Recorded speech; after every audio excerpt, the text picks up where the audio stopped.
দেশ আমাদের উপর 200 বছর ধরে রাজত্ব করেছে, ট্রিলিয়নস অফ ডলার লুট করে নিয়ে গেছে ভারত থেকে এবং ভারতকে অনেকটাই গরিব করে দিয়েছে। সেই দেশ এখন ভারতের থেকেও অর্থনৈতিকভাবে পিছিয়ে পড়েছে এবং গত 3 বছরের প্রচেষ্টার ফলে একটি ট্রেড ডিল সাইন হয়েছে ভারত এবং ইউকের মধ্যে। এই ট্রেড ডিলটি ভারতের থেকে ইউকের জন্য বেশি গুরুত্বপূর্ণ। ইউকে উঠে পড়ে লেগেছিল এই ট্রেড ডিলটি সাইন করার জন্য, কারণ ভারতের কাছে আছে 150 কোটি লোকের মতো একটি বড় মার্কেট, যেটি আর কোনো দেশে পাবে না। তাই ইউকে আমাদের সাথে সাইন করেছে এই ট্রেড ডিল। এর ফলে ভারত এবং ইউকের মধ্যে যে দ্বিপাক্ষিক বাণিজ্য সেটি 100 বিলিয়ন ক্রস করে যাবে, 1 বছরের কথা বলছি। এটি একটি হিউজ নাম্বার। এর ফলে ভারতেও কিছু জিনিসের দাম কমতে চলেছে, যেগুলো ইউকে থেকে ইম্পোর্ট করতো, মানে ভারত ট্যারিফ কমিয়ে রাখবে। অন্যদিকে ভারতের 99% সামগ্রীর উপর ইউকে ট্যারিফ হাটিয়ে দিয়েছে। তো এই ডিলটি ডিটেলসে জানবো, তার আগে এই চ্যানেলটি অবশ্যই সাবস্ক্রাইব করে রাখুন। আর যেটা দেখতেই পাচ্ছেন, 3 বছর আলোচনার পর স্বাক্ষরিত হয় এই ডিল। দ্বিপাক্ষিক বাণিজ্য 20, এটা যেটা আছে 25.5, এই চিহ্নটি হচ্ছে, এটি পাউন্ডের চিহ্ন। ডলারে বললে এটি 100 বিলিয়ন ডলার ক্রস করে যাবে। আর উভয় দেশের অর্থনীতিতে এটি ইতিবাচক প্রভাব। আর এটি সেই হিস্টোরিক ফটো যেখানে সাইন হচ্ছে দুই দেশের মধ্যে এই ডিলটি। এবার যদি দেখি যে কোন কোন জিনিস সস্তা হবে সে বা কোন কোন জিনিসের ওপর ট্যারিফ ইন্ডিয়া কম করেছে, তো ভারত 90% পণ্যে শুল্ক হ্রাস করেছে। অন্যদিকে যুক্তরাজ্য 99% ভারতীয় পণ্যে শুল্ক মুক্ত প্রবেশাধিকার দেবে। মানে 99% ভারতীয় পণ্য যখন ইংল্যান্ডে প্রবেশ করবে তখন তার ওপর ট্যারিফ লাগবে 0%, মানে কোনো প্রকার ট্যারিফ। এবার যদি বলি হুইস্কির ওপর শুল্ক ইন্ডিয়া কমিয়ে দিয়েছে 150% থেকে কমিয়ে 40% করবে। আপাতত 75% করবে ইমিডিয়েটলি, এবং আস্তে আস্তে 75% থেকে কমিয়ে 40% করবে। এছাড়া গাড়ির ওপর শুল্ক কমিয়ে দিয়েছে। গাড়ির যদি একটা গাড়ি ইম্পোর্ট করা হতো ইউকে থেকে, তাহলে তার উপর 100% ট্যারিফ লাগতো।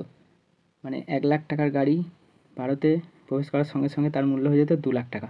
এবার তার উপর 10% ট্যারিফ লাগবে। যদিও এই যে ট্যারিফের হ্রাস, এটি আস্তে আস্তে করা হবে, 1 বছরে এটি করা হবে না। এবং যে নাম্বার অফ যে গাড়ি ইম্পোর্ট করা গাড়ির সংখ্যার উপর একটি ক্যাপ লাগানো হবে, যে এর থেকে বেশি গাড়ি ইম্পোর্ট করা যাবে না। এছাড়া এটি দেখতে পাচ্ছেন যে টাইমস অফ ইন্ডিয়ার আর্টিকেল, সেটিও এখানে পড়তে পারেন। আমি সবসময় যে কোথা থেকে আমি এই খবরগুলো জেনেছি সেগুলো অবশ্যই মেনশন করে দিই। তো তারপর অর্থনৈতিক প্রভাব, যেটা আমি বললাম, ইউকের অর্থনীতিতে 4.8 বিলিয়ন পাউন্ড অ্যাড হবে। এর ফলে চাকরির বৃদ্ধি হবে, বেতনের উন্নয়ন হবে এবং ভারতীয় রপ্তানিও বাড়বে। ভারত যে এক্সপোর্ট করে, ভারত এক্সপোর্ট কম করছে এবং ইম্পোর্ট বেশি করে, তো সেটিও ভারতের এক্সপোর্ট বাড়বে। ফলে ভারতের অর্থনীতিতে পাউন্ড আসবে, ডলার আসবে।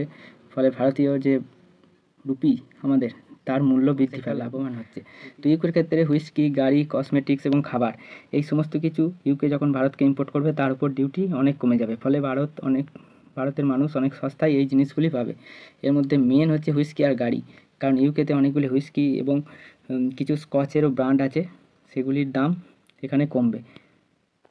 এছাড়া ইন্ডিয়ান গার্মেন্টস, অলংকার এবং খাদ্যপণ্য ভারত থেকে ইউকেতে যখন ইম্পোর্ট করা হবে তখন তার মূল্য কমবে। ফলে ইউকের জনগণ এই জিনিসগুলি অন্য দেশের তুলনায় সস্তায় পাবে, ফলে বেশি বেশি করে ক্রয় করবে। এটি মূল যে থিওরি, সেটি হচ্ছে এটি। তারপর এই যে জিনিসটা, সেটি হচ্ছে ভিসা সম্বন্ধে অনেক কিছু ছাড় দেওয়া হবে। মানে ভারতীয় একজন আইটি সেক্টরের কর্মচারী বা যে কোনো একজন কর্মচারী খুব সহজে ইউকেতে গিয়ে চাকরি করতে পারবে। আগে যত ডকুমেন্টস লাগতো এখন অত ডকুমেন্টস লাগবে না, খুব সহজেই ভিসা পাবে, যাকে বলে ওয়ার্ক ভিসা বা ট্রাভেল ভিসাও পাবে।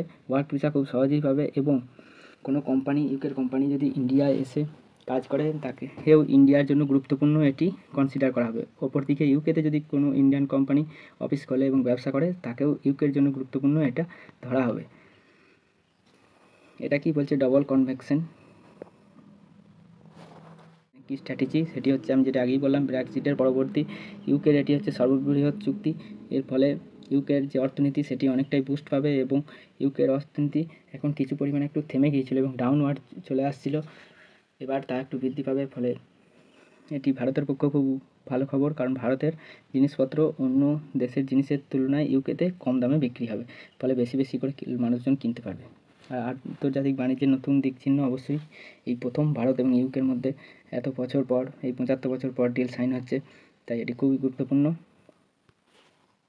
আর শেষে একটা কথাই বলছি যে দুই দেশের মধ্যে যে বাণিজ্যিক সম্পর্ক সেটি অবশ্যই মজবুত হবে। বাণিজ্যিক সম্পর্ক মজবুত হলে অন্য যেসব বিষয়ে ইউকে ভুলভাল মন্তব্য করে দিত সেসব আর করবে না। ইউনাইটেড নেশনের স্থায়ী সদস্য হচ্ছে ইউকে, তো ইউকে সেখানেও ইন্ডিয়াকে সাপোর্ট করবে। অর্থনৈতিক এবং সাংস্কৃতিক বন্ধন আরও দৃঢ় হবে, সেটা তো অবশ্যই হবে। ব্যবসায়ী হচ্ছে মূল এখনকার যুগে। তো এই ছিল বন্ধুরা ভিডিওটি ভালো লাগলে অবশ্যই একটি লাইক দিয়ে দেন আর চ্যানেলটি সাবস্ক্রাইব করে রাখুন। Thank you for watching আর্থিক্স।